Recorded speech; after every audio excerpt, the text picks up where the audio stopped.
helping the mechanically declined, a beginner's guide to changing oil.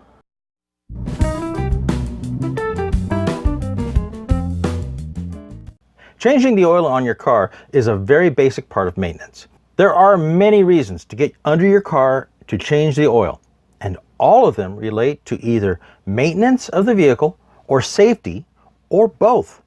This is where you can begin to know how your car works and what's under there. If you have a pure electric car, good for you! You don't have any oil to change, and some of the other things that the rest of us have to worry about are not an issue for you. That being said, it wouldn't hurt to know what's under your car in case you run over something and it breaks something under there. One of the first things to do before your first oil change on a car is to read the owner's manual. It will have a section on specifications or service and appearance care or something similar. This section will have information on type of oil, the viscosity grade, how often to change the oil, where to add the oil, how much oil should be used, and many other useful bits of information. If this seems like a lot to take in, don't worry. Just make notes and ask questions. You'll find that many people are willing to help you to learn. This can be on forums for the car you have, or YouTube, or other helpful websites, or even the mechanic down the street. Now, while some of this information will be in the owner's manual or other sources like forums, YouTube videos, friends who are willing to mentor you will be a good source, or even taking the car to a mechanic or oil change location to have them do the change this time and have them explain what's needed. Though paying for this information is not the best way, it can give you what you need. Next, make sure you have all the tools that are needed. This will be more than just the tools to open the drain plug and remove the filter. Sometimes there are additional panels or parts that have to be removed to get to the filter or drain plug. These may require additional tools to remove and replace. Gloves, safety glasses, paper towels, and more are needed to work safely and control the mess. If you don't make a mess the first time changing the oil, you will some other time. One other tool that you'll need is something to get under the car. On some cars, you need to raise the car up in order to get under it, to access the filter and the drain plug. The method for this will be based on how tall the car is off the ground to start with. Something that will also establish how high to get the car off the ground is how thick you are, like me, and how long your arms are. You don't want it so high you can't reach the parts. Finally, you'll have a need for something to catch the oil in and something to clean up spilled oil.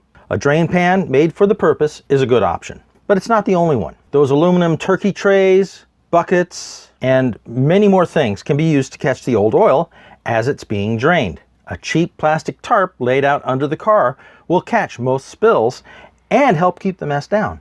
The cheapest clay cat litter is perfect to soak up spills that, they just happen. Now that you have everything needed, this is the process in general. Drive the car around for 10 to 30 minutes to warm up the motor. If you're going to use one, spread out the plastic tarp on firm level ground.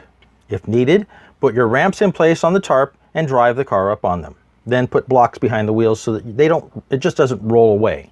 If you're using a jack, you must use stable jack stands to safely be under the car. Never just use a jack to hold up the car that you're going to get under. Even the best floor jack can fail, and you may die with a car sitting on top of you. Some, but not all, spin-on filters need to be drained before removing them from the mounting. This can be done by punching a hole in the bottom of the filter and letting the oil drain out into the drain pan. This is so that you don't make as big a mess when taking the filter off.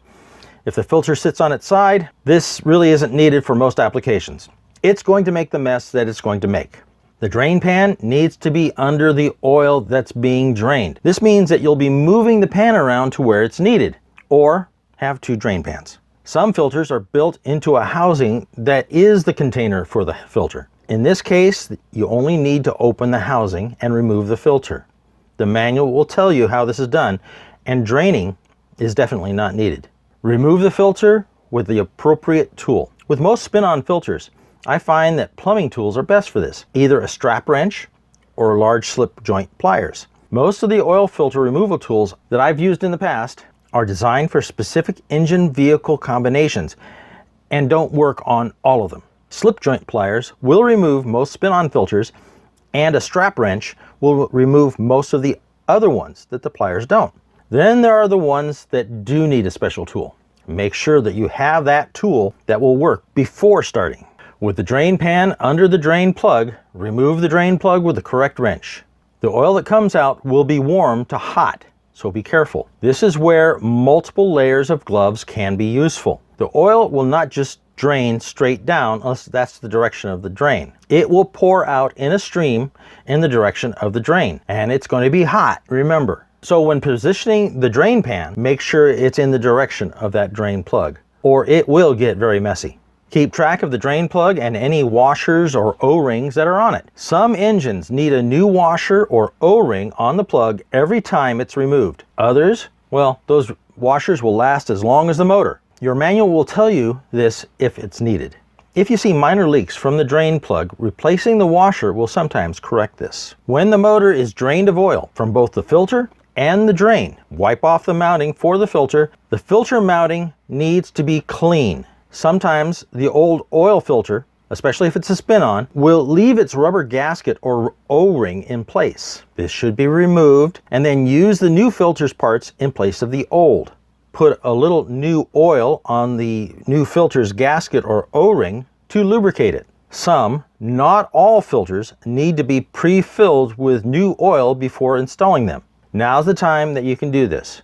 Then put the new filter on the mounting, and in the case of spin-on filters, tighten the filter by hand only. Do not use a wrench unless the instructions specifically say to do that. Most spin-on filters are tightened by this process. Spin the filter on until the gasket makes contact. Then tighten by hand for 3/4 to 1 turn of the filter. If you have a mark on the filter, this will help you to know when you've tightened it enough. Now, being strong is not the key to this. Having a good grip on the filter is. On filters that require a special tool to remove and install, follow the manufacturer's instructions. After the filter is on, put the drain plug back in and tighten to the torque specified in the manual. Sometimes this is not specified. In that case, tighten it, but not so much that you damage the threads.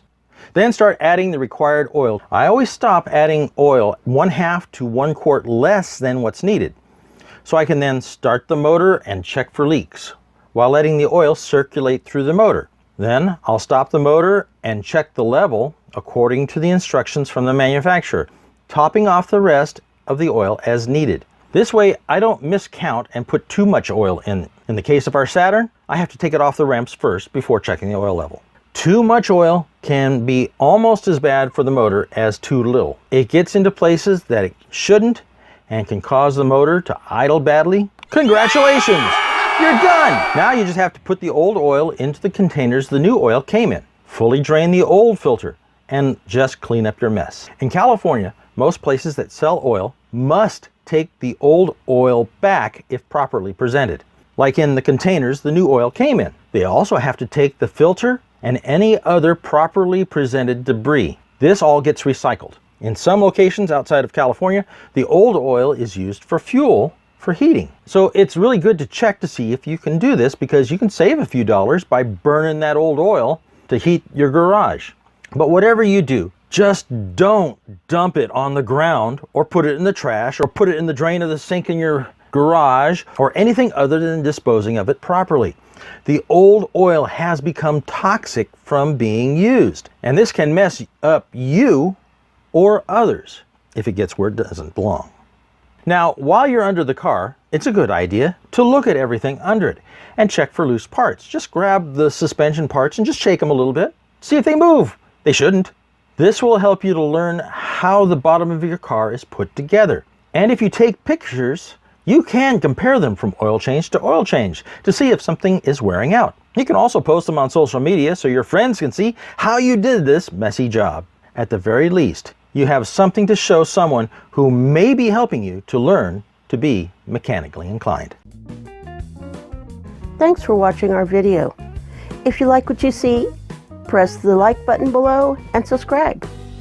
And also check out our other videos.